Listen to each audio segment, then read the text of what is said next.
we're talking about how anti-Black racism, anti-Indigenous racism, and other forms of racism are actually embedded in our government and in all of the institutions that our Canadian government allows to exist. Political leaders across Canada have rushed to condemn systemic racism in the aftermath of protests condemning the way Canada governs and polices marginalized populations. But activists warn that without understanding what systemic racism is, the people at the very heads of those systems are just talking the talk without walking the walk. We don't have a Canada without the Indian Act. We don't have a Canada without residential schools or the reservation system. We don't have a Canada without slavery and segregation and all of the things that those produced.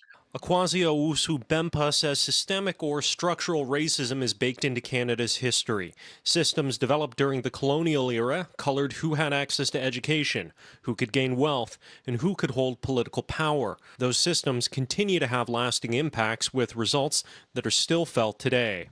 Things like school disciplinary practices, the ideas and beliefs that were propagated and shared during those times influence how teachers perceive children's behavior.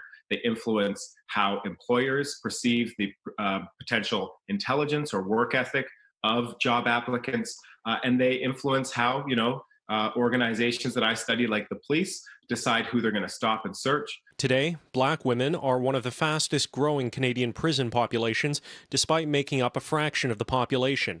And the Conference Board of Canada reports Black Canadians earn only 80 cents for every dollar white Canadians earn. Author and activist Desmond Cole says while the Prime Minister has talked a lot about systemic racism, his government has sued to stop a Human Rights Tribunal ruling on funding for Indigenous children in care. The Human Rights Tribunal has said exactly what I just said. This is racist. It's not fair to give First Nations kids on reserves less money, and the government has to immediately equalize the funding. What has Justin Trudeau been doing instead?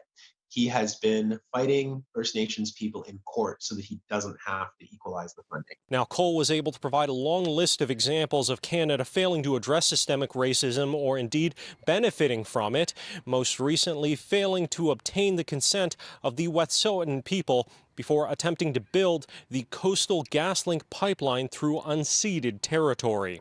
In Ottawa, Xiaoli Li, City News.